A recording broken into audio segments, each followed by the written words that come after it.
오늘 아침 하나님께서 우리에게 주시는 말씀은 누가복음 14장 7절로 11절까지의 말씀입니다. 누가복음 14장 7절부터 11절 말씀.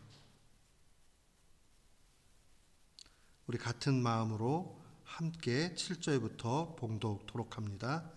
청함을 받은 사람들이 높은 자리 택함을 보시고 그들에게 비유로 말씀하여 이르시되 네가 누구에게나 혼인잔치에 청함을 받았을 때에 높은 자리에 앉지 말라. 그렇지 않으면 너보다 더 높은 사람이 청함을 받은 경우에 너와 그를 청한 자가 와서 너더러 이 사람에게 자리를 내주라 하리니 그때 네가 부끄러워 끝자리로 가게 되리라. 청함을 받았을 때에 차라리 가서 끝자리에 앉으라. 그러면 너를 청한 자가 와서 너더러 벗이어 올라 앉으라 하리니 그때에야 함께 앉은 모든 사람 앞에서 영광이 있으리라. 무릇 자기를 높이는 자는 낮아지고 자기를 낮추는 자는 높아지리라. 아멘. 저는 오늘 본문 말씀을 통해서 겸손의 위력이라는 제목으로 주의 말씀을 선포하도록 하겠습니다. 우리가 신앙적으로 사는 것이 신자의 마땅한 도리다. 성경의 명령대로 사는 것이 당연하다. 그런 마음을 분명히 믿음 가운데 고백하고 확신을 합니다. 그런데 자꾸 우리의 믿음이 흔들리게 되는 이유는 그렇게 이 땅 가운데 살게 되면 손해보기 때문에 그래요. 때로는 그게 너무 커지면 회의감을 느끼게 되지요. 야, 정말 이게 맞는가? 라는 의심이 우리 마음에 생겨납니다. 우리가 그렇게 될 때에 많은 걱정이 되지요. 또 고민도 되지요. 그뿐만이 아니라 나중에는 야, 이렇게 사는 거는 어쩌면 성경의 뜻 또 하나님의 뜻이 아닐 수 있어 라고 그런 마음을 가질 수 있습니다. 그런데 우리가 1차적으로 우리의 마음에 새겨야 되는 말씀이 있습니다. 로마서는 크게 두 부분으로 되어 있어요. 1장부터 11장까지 교리에 관한 내용들이고 12장부터 마지막 16장까지는 실천에 관한 부분입니다. 근데 그 실천의 첫 시작은 이렇게 증거합니다. 너희는 이 세대를 본받지 말고 라는 말로 시작을 합니다.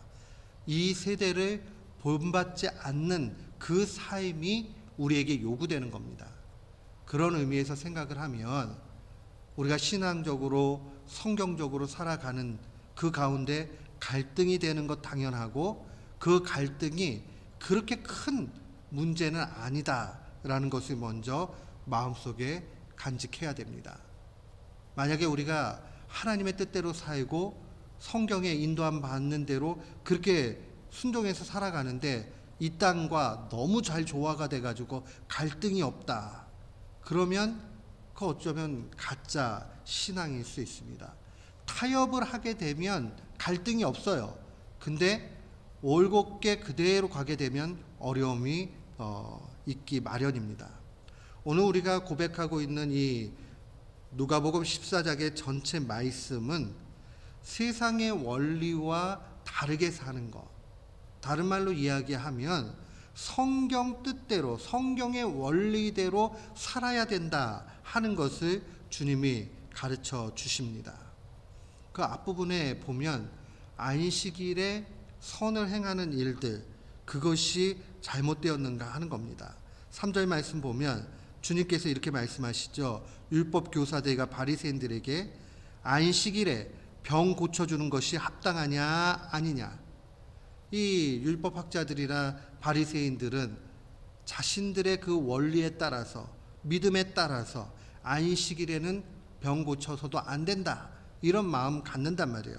그러니까 주님께서 이런 말씀하시죠. 5절에 보니까 너희 중에 누가 그 아들이나 소가 우물에 빠지면 안식일에라도 끌어내지 않겠느냐.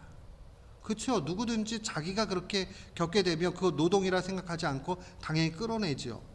그러니까 예수님께서도 주일에 병자를 고치고 선을 행하는 것은 당연하다. 아무리 이스라엘 공동체가 율법이라는 틀 안에서 자기네들이 이렇게 지켜야 된다라고 이야기해도 성경의 말씀, 하나님의 원리가 우선한다 하는 것을 이야기합니다. 오늘 본문 7절부터 11절의 말씀도 동일합니다.